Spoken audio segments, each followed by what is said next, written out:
morning po, kamusta na po kayo? Purihin ng Panginoon ngayon pong Monday morning.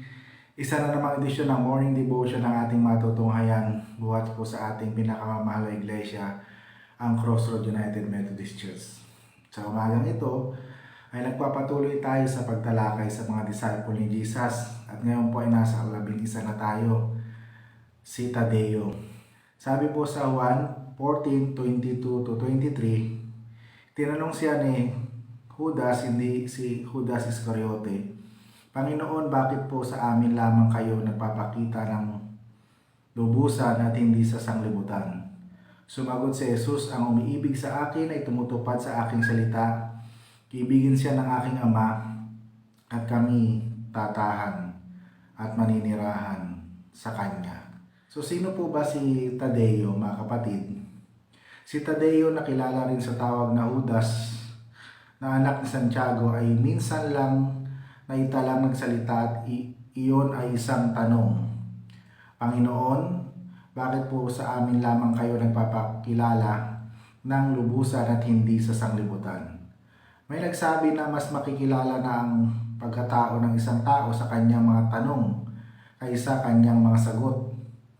Tatlong bagay ang lumulutang na pagkatao ni Tadeo mula sa kanyang tanong. Una, sumunod si Tadeo kay Jesus sapagkat umasa siya na itatatag ni Jesus ang kanyang kaharian dito sa lupa.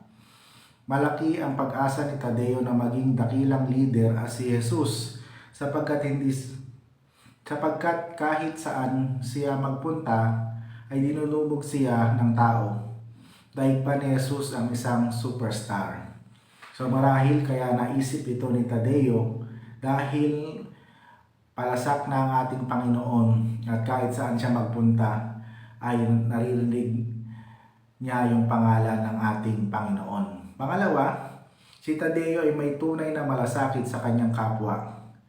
Ayaw niyang siya lamang ang makaramdam ng kagalakan sa kaugnayan kay Jesus. Ayaw niyang siya lamang ang makaranas ng kalulhatian ng kaligtasan. Nais niya ang lahat ng tao sa buong daigdig ay makaranas nito. So meron itong napakagandang katangian na si Tadeo ay nandoon yung concern, yung pagmamalasakit niya sa kanyang kapwa.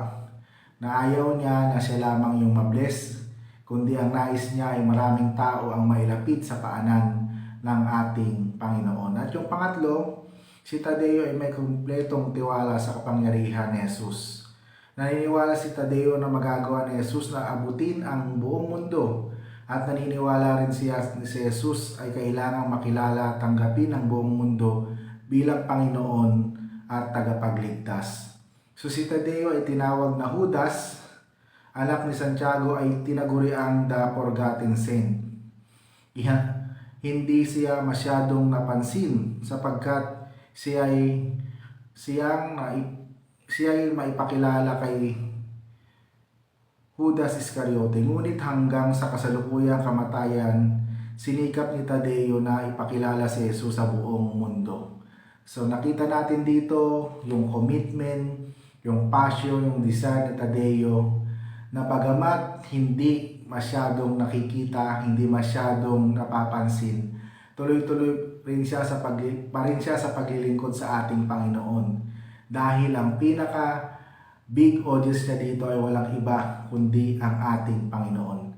Nawa sa buhay ng bawat isa sa atin, tumulad tayo kay Tadeo, na bagamat maliit, hindi nare-recognize, hindi napapansin, ay patuloy lang tayong maglingkod sa Panginoon.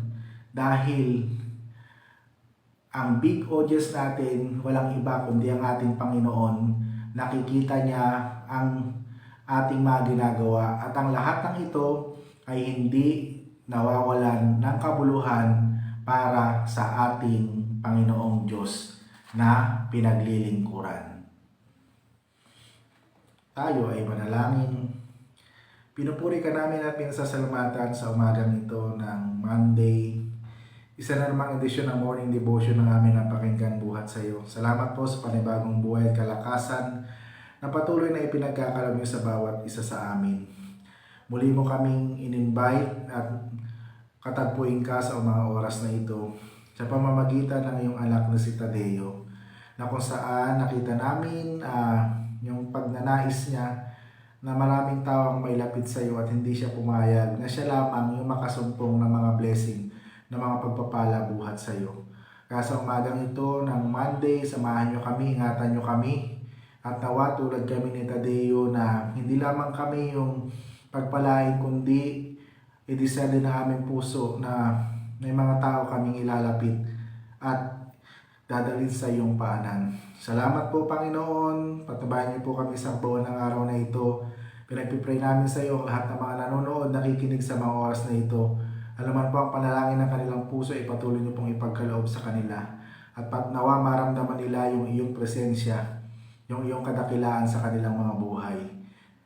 Huwag niyo po kaming pababayaan, Panginoon. Pinagpipray ko po sa iyo ang mga bata. Tulungan niyo po sila, bigyan niyo po sila ng maayos at magandang kalusugan. Ang mga kabataan sa kanilang bakasyon, nawa maayos nila ang kanilang oras na naayon sa iyong kalooban.